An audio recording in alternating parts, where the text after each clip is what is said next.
Hello and welcome everybody to another edition of Inside Guns with the Yankee Marshal. That's me, or at least that's the character I play here on the interwebs. Today I want to talk to everybody about something that you've heard time and time again. It's a topic that you've heard discussed ad nauseum on the internet, and it's something you hear anti-gun leftists go on about all the time, and it is the gun show loophole. Now, first off, I want to say, yes, I know there is no such thing as the gun show loophole, but the left likes to pretend there is. Here's the idea that they put forward. They like to put forward this notion that at a gun show, it's the Wild West, nothing, no holds barred, nothing is out of bounds, that you can just sell guns willy-nilly. You can have, banditos in sombreros and gun belts and everything, just march in and back armloads of ARs and walk out with them and go back across the border. That's how they would like to portray it. They would like to portray it like, licensed gun dealers go there and just mass sale guns without any background checks and flaunt federal regulations. Well, that's not true. I think we all know that if you are an FFL and you go to a gun show, the gun show is mostly FFLs, you have to follow the same rules you would follow if you were in your own private business. That's just the way it's set up. The loophole part of gun shows that they love to talk about isn't a loophole at all. It's private individuals selling property to other private individuals. In most states, if you own a firearm, you can sell that firearm to someone else in your state without going through an FFL.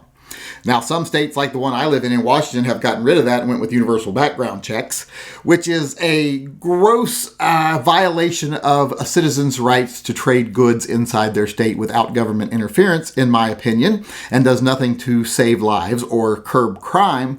But my state, like I said, we can't do it anymore. But most states, the loophole part of the gun show loophole is the fact that an individual citizen can go there and say, hey, are you looking for a Smith 686? I've got one I'm looking to trade for this, and I could sell it to you, or you can give me your whatever that I'm looking to trade for. And they can do that without government interference. They do not have to jump through government hoops to do that. It's two private citizens trading private property between them. That is not a loophole. That is a protected right of most citizens. Like I said, some states have cracked down on that and taken those rights away from citizens, but that doesn't mean it's an illegal act or a heinous act, because it goes on all over the country in most states, and it's been going on for decades and decades and decades, and it has not seriously contributed to any crimes. And stopping it in certain states has not caused the decrease of crimes.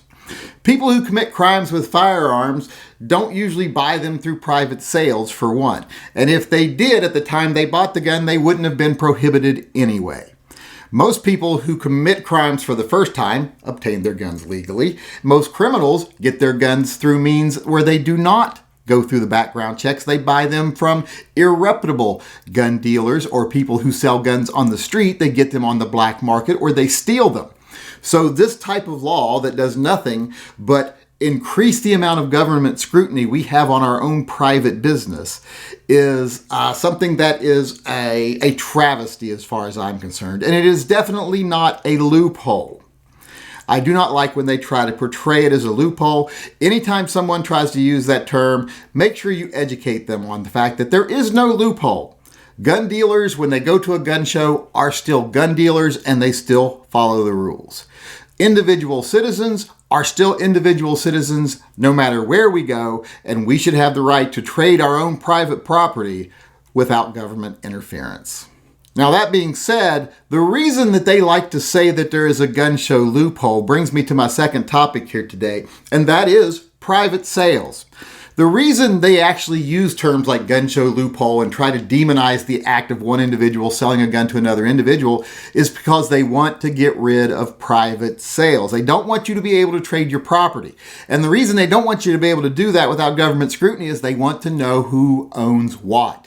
When they instigate universal background checks, initiate, I think I said instigate, but that might be applicable there too. But when they initiate universal background checks in a state, it's not about stopping crime. It's about being able to trace who has what. It's about creating a national registry.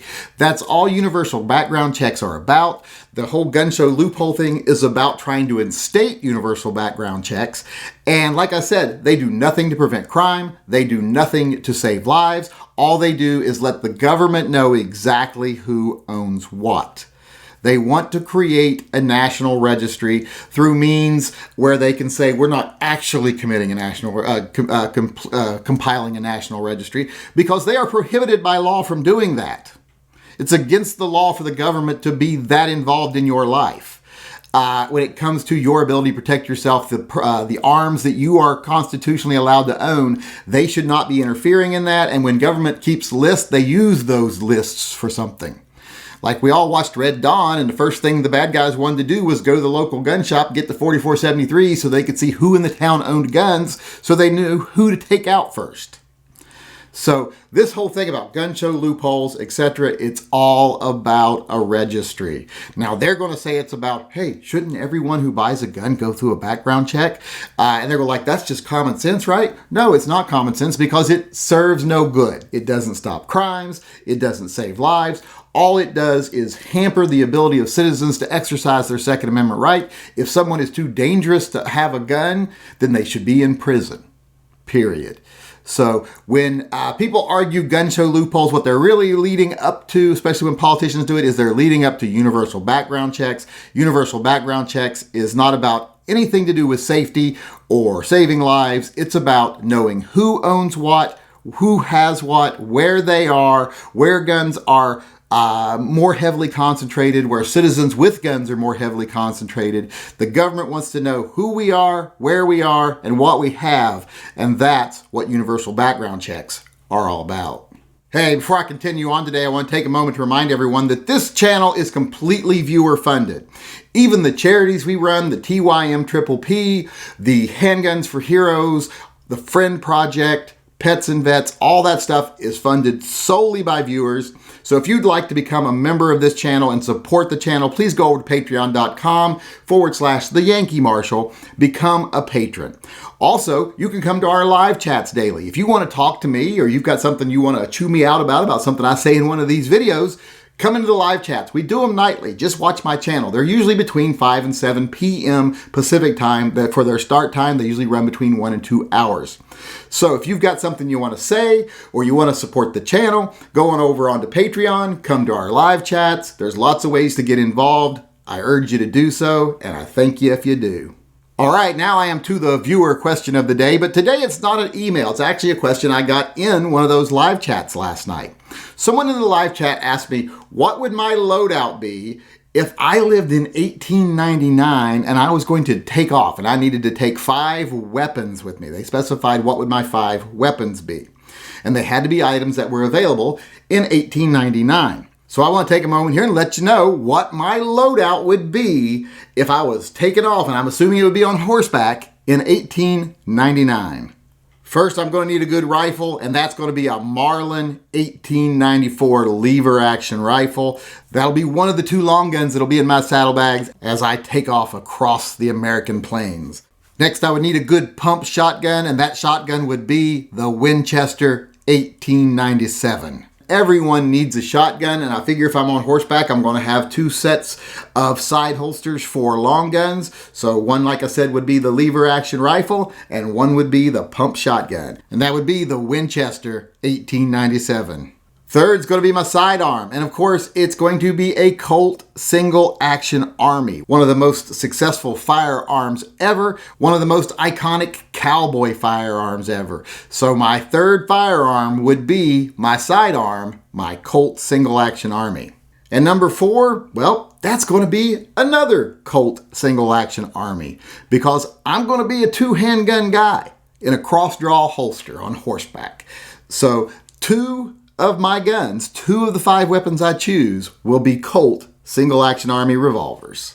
And last but not least, I'm going to need a good knife, and what's better than a good Bowie knife? So my 5th weapon that I choose, now a lot of people say, well, a knife's just a tool, not a weapon. They're all just tools, but a knife is very much a weapon and a tool. So my fifth choice is going to be a good, solid Bowie knife.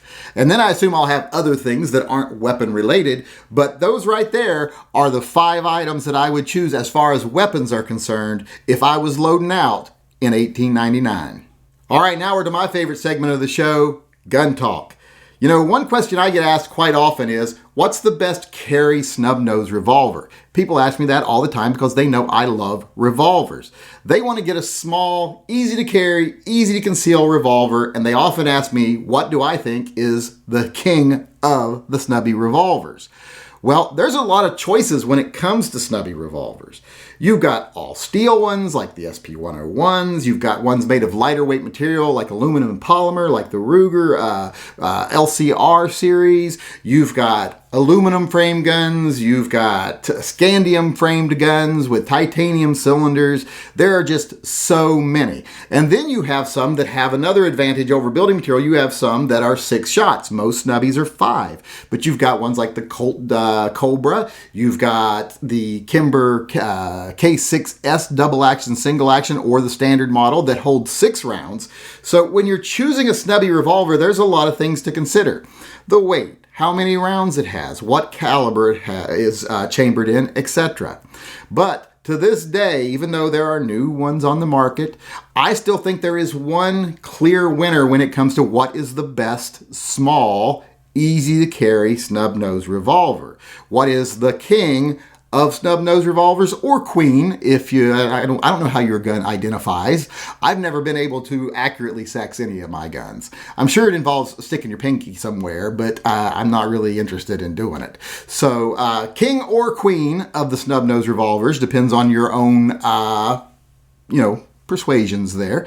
What I would say the clear winner is, and always has been for a long time, is the Ruger LCRX.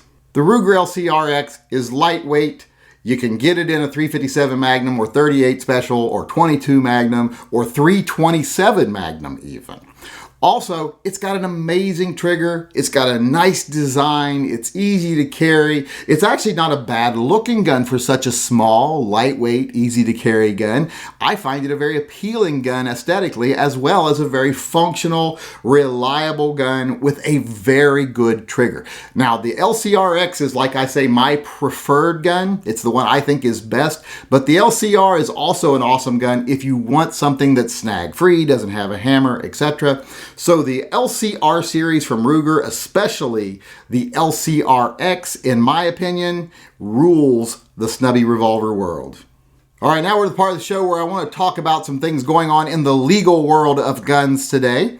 And what I want to talk about right now is a lawsuit in New Jersey. This month, the Firearms Policy Coalition, Gun Owners of America, and the New Jersey Second Amendment Society have filed a lawsuit on behalf of 2 members, one Stanley Bennett and one Michael Hucker, I believe that is correct.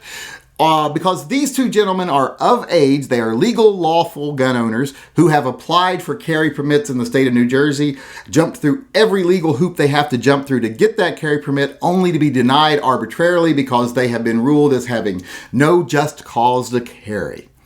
And that whole just cause to carry, having a proper reason to want to carry a gun, that is one of the worst things that are perpetrated on gun owners. When you jump through all the hoops, you pay all the fees, you go through all the challenges, when you should have to go through none in a country that has a Second Amendment that guarantees our right to own and bear firearms, to keep and bear them. Even after they do that, they still get denied on this arbitrary principle of, we don't think you have just cause to carry a gun. There's no set standard. There's nothing for that. It's just an arbitrary way that law enforcement can say, nope, we don't want you having one. We don't want you to be able to exercise your rights outside your home. So if you live in New Jersey, or even if you don't live in New Jersey, please contact the New Jersey Second Amendment Society. The New Jersey Second Amendment Society. I will try to put a link in the description of this video. Contact them ask what you can do to help. Because if they can win this lawsuit and get rid of that stupid requirement that have to have just cause and that allows them to arbitrarily deny carry permits, that would be a big step to winning some major court battles. So like I say, no matter where you live, contact that organization. Once again, that's the New Jersey Second Amendment Society. Contact them, ask how you can help, because I think this is going to be a very important fight. All right, we're to the end of another show here, so I want to thank everyone for joining me today for another edition of Inside Guns with me, the Yankee Marshal. I also want to remind everyone before I go that we are still doing the Toy Guns for Tots fundraiser over on tympistolproject.com. If you haven't done so already, please go over and donate so that we can make some very little pro Toy 2A tots happy this Christmas. Make them have a very Merry Christmas when they find those toy guns under the tree that they want. All right, with that being said, I also want to remind everyone out there, if you've got a topic you would like to hear me discuss, you like to hear my opinion on, if you have a product you would like to see me discuss on my channel or possibly review, let me know. If you've got an opinion you want to express, maybe you want to be interviewed on my show, let me know. Just send me an email to shootingleftofcenter@gmail.com and in the topic line put Inside Guns. Also, even though I do not do any paid promotion and I do not accept sponsorship, if you're a manufacturer with a product you'd like to promote on my show, also let me know. So if you've got anything for me, if you want me to talk about something, if you want some promotion or you just want to come on and express yourself, like I said, just contact me at shootingleftofcenter@gmail.com and in the subject line put Inside Guns. And with that being said, I just want to sign off and say to everyone out there, as far as the state of the world is concerned today, it is what it is. But if we keep working together and doing what we need to do, what it will be is something a lot better.